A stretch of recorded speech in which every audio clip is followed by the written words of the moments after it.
Oh, vous êtes là. Hola! Hola et bienvenue dans cette petite vidéo improvisée. Une petite palle pour le Get Out Challenge version 2025. On se retrouve très rapidement, je vous préviens, pour une toute petite pile à lire qui n'était absolument pas prévue au programme. Mais est-ce que j'aime faire des pales? Oui. Est-ce que c'est raisonnable? Je ne sais pas trop.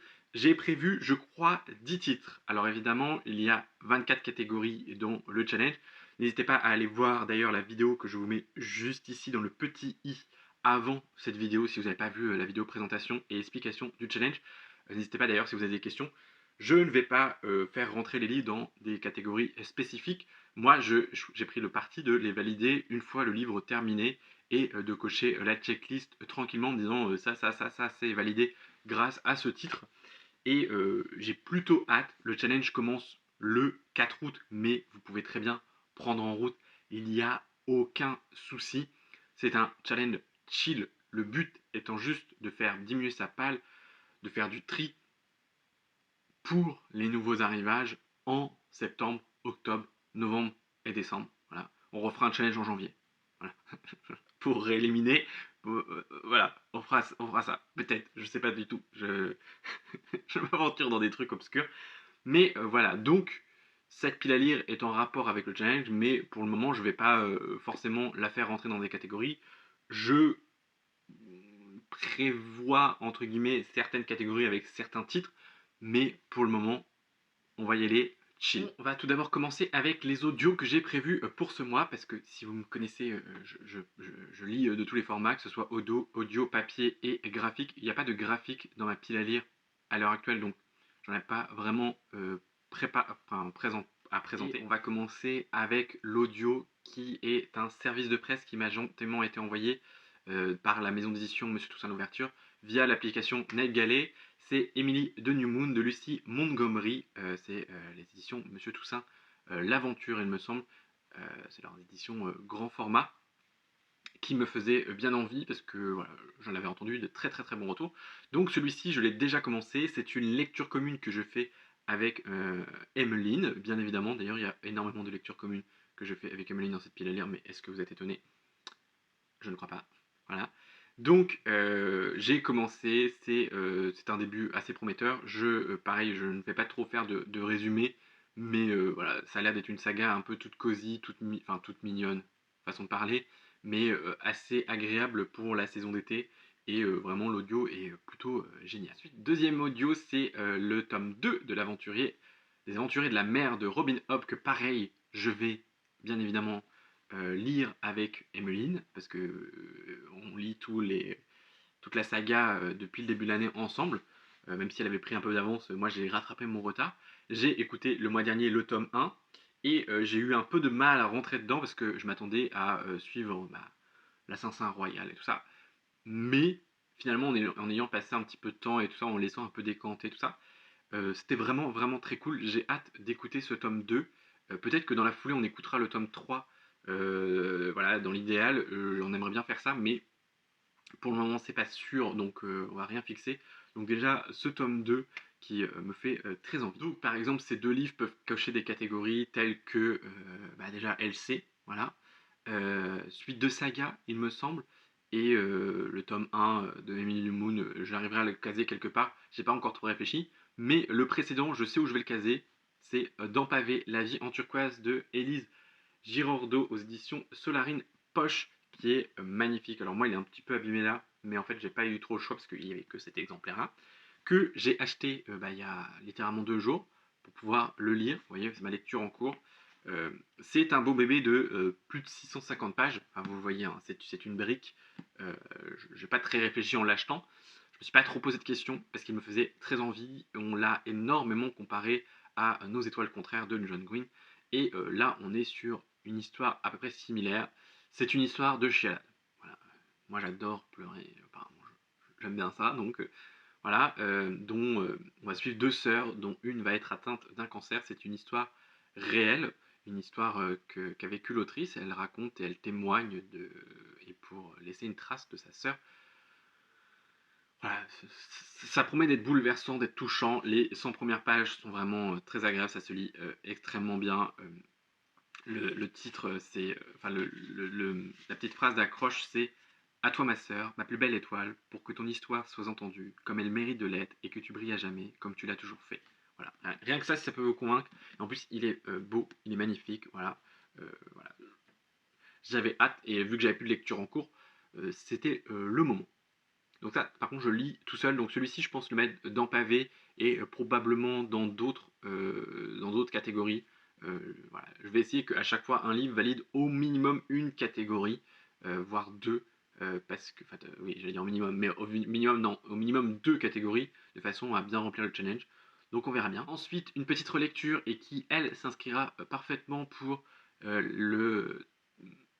la case novella, c'est La fin des monstres de Time Adesta, que moi j'ai aux éditions La Déferlante, qui existe en format poche chez les éditions Point et qui me fait très envie parce que j'aime beaucoup les éditions Point et que ça irait avec le reste de la collection. Celui-ci est un grand format, enfin vous voyez vraiment il est énorme et tout petit. C'est quoi La fin des monstres? C'est le récit d'une trajectoire trans que moi j'ai déjà lu, donc c'est une relecture, mais c'est à l'occasion de faire une lecture commune avec Emmeline, parce qu'avec Emmeline on a lu les autres titres de chez Point et avec qui on a beaucoup échangé et c'était hyper intéressant. Et moi je lui ai offert La fin des monstres en version poche, donc voilà, elle est déjà en train de le lire là, donc il va falloir que je rattrape mon petit retard. C'est du 80 pages en grand format, donc ça va se lire très rapidement. Il y a énormément de ressources, de citations, de chiffres et tout ça. Je me suis... J'étais énormément en colère après cette première lecture. J'avoue que c'est pas un sujet que je connais sur le bout des doigts, puisque n'étant pas concerné, c'était vraiment très cool. J'ai hâte de le relire avec Emeline et d'en discuter. Donc moi je vais rattraper mon petit retard tranquillement ce soir là je pense. Et j'hésite à me prendre le format poche pour aller avec les autres. Voilà, j'avoue mais bon. Ensuite, mon deuxième achat du week-end, parce que c'est pareil, si vous avez suivi ma palle, j'ai une toute petite palle et il me restait que deux trois titres hors OLC à lire, donc voilà, c'est compliqué pour avoir du choix. Mais j'ai décidé de prendre un nouveau Louise May, Petite Salle aux éditions Point dans leur collection Policier, effectivement, parce que Lucie en a très bien parlé. Je sais que ça va pas être agréable à lire, je sais que ça va être dur, mais j'ai beaucoup aimé L'orage qui vient, j'ai beaucoup aimé La sans visage de l'autrice et j'aime sa plume, j'aime cette façon de dénoncer. Franchement, j'ai un gros coup de cœur pour l'autrice. Vraiment, je ne sais pas comment vous expliquer, mais c'est fait d'une finesse et d'une façon qui me remet en question parce que La sans visage, j'étais là, je fais ok, achat et tout ça, c'est compliqué. Mais c'était intéressant, c'était vraiment intéressant, c'était vraiment très cool. Donc j'ai très hâte, on verra bien. Il me faisait très envie parce qu'Emeline, Lucie en a très bien parlé et j'avoue que voilà, j'avais très envie de le lire, même si je sais que ça va être dur, mais potentiellement il pourra cocher certaines cases aussi du challenge. De toute façon, c'est sûr, plusieurs, parce que je pense qu'il va me glacer le sang, par exemple. Je pense que ça va être dur et compliqué, mais il me fait très envie. C'est l'une de mes prochaines lectures solo, vraiment, parce que de toute façon, si je l'ai acheté, c'est que j'ai envie de le lire là maintenant. Donc, dans un registre un peu plus léger, bon, pas forcément, on va partir sur une petite romance. Le prince charmant existe, il est italien et tueur à gages de Anna Triss aux éditions Hugo Poche, qui est l'une de mes reliques. Ça va faire un an qu'il est dans ma pile à lire, donc il est temps qu'il en sorte avant de potentiellement acheter d'autres romances. Voilà, autant lire celle-ci. Mais celle-ci, elle cochera des cases, parce qu'en fait j'ai peur, j'ai eu des mauvais retours, j'ai commencé un tout petit peu. Voilà, je me souviens que le premier chapitre ou le prologue, voilà, c'était un peu compliqué. Donc on va bien voir, je vais bien voir, on va se donner une petite chance, on verra ce que ça donne. C'est pareil, lui c'est une Pavassou de 650 pages, donc pareil, il pourra ancrer très bien dans le challenge, enfin dans le challenge, parce que de toute façon voilà. Mais voilà, j'ai peur à la fois, mais je suis impatient de le sortir parce qu'il est temps. Voilà, il est temps, et au moins si je le DNF, bon, pas grave, voilà, il sera passé. Je l'avais chopé d'occasion, donc voilà, ça fait, bah ouais, ça va faire quasi, non, ça va pas faire un an. Ouais, ça va faire 9 mois, 9-10 mois. Donc voilà, il est temps qu'il en sorte, et voilà, parce que mon objectif est de sortir tous les livres qui sont arrivés dans la pile à lire avant 2024. Donc voilà, pour le moment, c'est pas trop le cas dans cette pile à lire, mais c'est le premier. Et pas le dernier du coup, voilà. Ah, et j'ai pas précisé, bien évidemment, que je vais le lire avec Emmeline parce que notre romancier rat, voilà, il se back, il est toujours là. elle n'a pas bougé. Donc voilà, on va se le lire ensemble. Voilà. Je sais pas trop si je l'emmène pendant mes vacances, parce qu'en fait j'ai peur de pas aimer. Et je sais pas trop, mais peut-être j'emmènerai un autre livre à côté. On verra bien. Ensuite, deuxième relique de 2024, c'est Loin des îles mauves de Chloé le Chevalier, aux éditions Robert Laffont dans la collection R, qui m'a très gentiment été offert par Lucie, celui-ci est dédicacé, voilà, j'ai la date, c'était aux Utopiales l'année dernière, donc voilà, pareil au mois de novembre il aura un an, mais vu qu'il est en 2024, c'est déjà une relique pour moi, qui est magnifique, qu'on doit lire en LC avec Lucie et Emmeline. J'ai vu qu'il y avait une LC sur le Discord Partner in Books, d'ailleurs, que je vous invite à rejoindre. Le Discord est dans la description, vous êtes nombreuses et nombreux à avoir rejoint pour le challenge et j'en suis ravi de tout l'engouement. Voilà. On doit se le lire et j'ai vu qu'il y avait une LC qui s'organisait là début août. Donc potentiellement après loin des îles, la vie en turquoise, peut-être qu'on se mettra celui-ci tranquillement parce que la LC dure sur 2 semaines. Ah, bon, sur 2 semaines, voilà, c'est des petits titres de 400 pages, écrits assez gros, assez aérés. Donc ça va bien se lire, je pense. Et j'ai très hâte, je ne sais plus de quoi ça parle, mais j'ai pas envie de re-savoir. Franchement, j'ai pas envie. Ensuite, je vais vous présenter 2 titres que je n'ai pas encore dans ma pile à lire, mais qui me font très envie et qu'on a prévu de lire avec les copines. Il y a tout d'abord le recueil de nouvelles de Ali Hazelwood qui s'intitule Letters to You, un truc comme ça, aux éditions Hauteville, qui me fait très envie, qu'on va lire avec Cecilia et potentiellement Emmeline et peut-être d'autres personnes si d'autres personnes ont très envie. Mais j'ai vu que Cecilia l'avait mis dans sa pile à lire du Get Out Challenge, donc voilà, on va le sortir. Euh, Ça sera chose faite. Et il y a aussi du coup la dernière parution de Clara Hero qui est le tourbillon des couleurs, ou je sais pas trop quoi, je sais plus c'est quoi, mais je sais plus trop quoi. C'est aux éditions Hachette qui me fait très envie puisqu'on a beaucoup aimé les autres écrits de l'autrice et que celui-ci est un livre plus adulte avec un personnage qui va entrer dans la vie active. Donc on a très hâte de voir ce que ça donne. Je l'ai offert à Emeline pour son anniversaire, donc c'est l'occasion, on le lira avec Emeline là au mois d'août. C'en est tout pour cette petite pile à lire en ce mois d'août pour ce Get Out Challenge 2025. D'ailleurs, je voulais vous remercier pour tous les partages, toutes vos piles à lire, votre engouement. Vous êtes encore plus nombreuses et nombreux que l'année dernière et ça fait tellement chaud au cœur.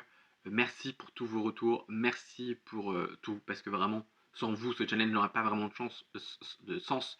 Mais vraiment, même si on avait fait le challenge entre nous, ça aurait été très cool. Mais là, que vous nous suivez dans notre délire, c'est voilà. Et je voulais grandement vous remercier parce que vous êtes nombreux et à avoir réagi sur les réseaux, à partager, à faire des réels, à faire des piles à lire, qu'on va pas forcément respecter, bien évidemment, parce que c'est le but des piles à lire. Mais voilà, on vous remercie et de toute façon, on va continuer à faire vivre le challenge tout au long du mois d'août. Je rappelle que des défis vont arriver dans le mois, qu'il y a aussi le tracker pour vous suivre vos lectures, vous challenger un peu sur toute l'année, sur tout le mois. Et il y aura bien évidemment la semaine à 1000 qu'organise Lucie qui sera dans ce challenge aussi. Donc on a très hâte de vous embarquer avec nous et nous sommes ravis que vous ayez choisi de monter à bord de notre navire pour ce mois d'août. Et je vous dis à très bientôt dans une vidéo. Prenez soin de vous, c'est important. N'hésitez pas à liker, commenter et partager cette vidéo et à vous abonner si ce n'est pas encore fait. Parce qu'on est de plus en plus nombreux ici. Et ça aussi, ça fait énormément chaud au cœur. Bye!